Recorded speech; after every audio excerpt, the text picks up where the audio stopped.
الحمد لله الحمد لله وكفى وسلام على عباده الذين اصطفى أما بعد فأعوذ بالله من الشيطان الرجيم بسم الله الرحمن الرحيم وما أرسلناك إلا رحمة للعالمين وقال في موضع آخر ورفعنا لك ذكرك صدق الله العظيم صدر محترم حضرات اساتذہ کرام اور مہمانان اعزام، آج کے اس پر مبارک اجلاس کے اندر میں آپ حضرات کے سامنے سیرت کے موضوع پر کچھ لب گشائی کرنا چاہتا ہوں۔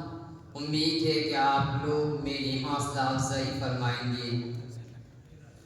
وہ دانائے سبل ختم الرسل مولائے کل جس نے، وہ دانائے سبل ختم الرسل مولائے کل جس نے، غبار راہ کو بخشا فروغ وادی سینا۔ معزز سامعین کرام، میں نے اسی سلسلے میں ایک آیت کریمہ تلاوت کی ہے جس کے اندر رب ذوالجلال ارشاد فرماتا ہے، ہم نے آپ کو رحمت للعالمین بنا کر بھیجا، دونوں عالم کے لیے رحمت بنا کر بھیجا۔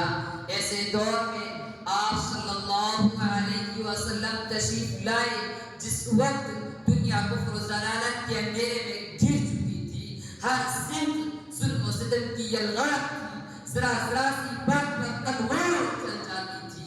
ایسے پرآشوب دور میں آپ علیہ السلام اس دنیا کے اندر تشریف لائے۔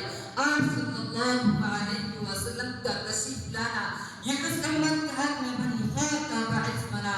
آپ کے اخلاق عالی سے بہت معروف تھے۔ آپ صلی اللہ علیہ وسلم کو صادق اور امین کہا کرتے تھے۔ مکہ کی گلیوں اور کوچوں میں آپ صلی اللہ علیہ وسلم کی شرافت کا تذکرہ ہونے لگا، جیسا کہ اللہ تعالیٰ نے فرمایا ہے، وَمَا أَرْسَلْنَاكَ إِلَّا رَحْمَةً لِّلْعَالَمِينَ، ہم نے آپ کو رحمت للعالمین بنا کر بھیجا۔ کہیں فرمایا إِنَّا أَرْسَلْنَاكَ شَاهِدًا وَمُبَشِّرًا وَنَذِيرًا، ہم نے آپ صلی اللہ علیہ وسلم کو گواہ اور بشر دینے والا اور ڈرانے والا بنا کر بھیجا۔ جیسا کہ کسی شاعر نے کہا ہے، قلم میرا قاصر زباں میری عاجز، محمد کی عظمت بتاؤں میں کیسے۔ قلم میرا قاصر زباں میری عاجز، محمد کی عظمت بتاؤں میں کیسے۔ اے محبوب رب امام الرسل، وہ فضائل مکمل سناؤں میں کیسے۔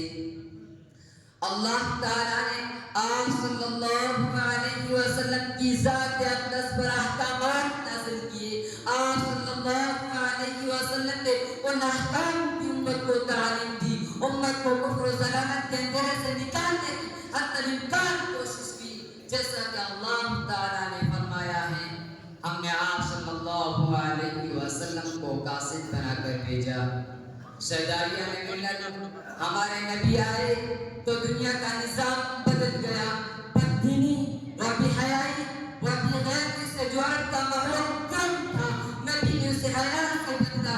الغرض نبی نے انسانوں کے مقام کو بدلایا۔ صحابہ کی ایک ایسی مقدس جماعت تیار کی جو کم تک ایک دوسرے خون کے پیاسے تھے، ان کو ہمدردی کا ایسا درس ملا، ایک دوسرے کو دیکھ کر رہا نہیں جاتا، ایک کو تکلیف ہے تو دوسرا بے چین ہے۔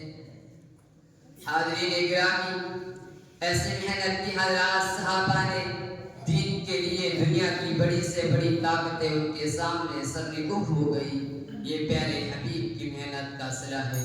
الغرض نبی اگر نہ آتے تو دنیا کا نظام سمجھا نہ جاتا، نبی اگر نہ آتے تو سورج چاند کا وجود نہ ہوتا، نبی اگر نہ آتے تو صحابہ کو یہ مقام نہ ملتا، نبی اگر نہ آتے تو معجز قرآن نہ ملتا۔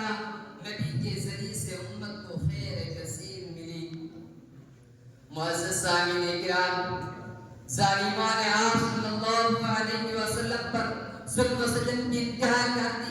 طائف کے سرداران نے عباس قسم کے لوگوں کو آپ کے پیچھے لگا دیا جو آپ پر پتھروں کی برسات کر رہے تھے، لیکن نبی ان کے حق میں دعائیں کر رہے تھے، نبی زخموں سے چور رہے، حالت ناساز ہے۔ ان عباس قسم کے لوگوں نے نبی کو اٹھایا اور آگے بڑھا دیا، پھر پتھر برسانے شروع کر دیے۔ قوت عشق سے ہر پست کو بالا کر دے، قوت عشق سے ہر پست کو بالا کر دے، دہر میں اسم محمد سے اجالا کر دے۔ وآخر دعوانا ان الحمدللہ رب العالمین۔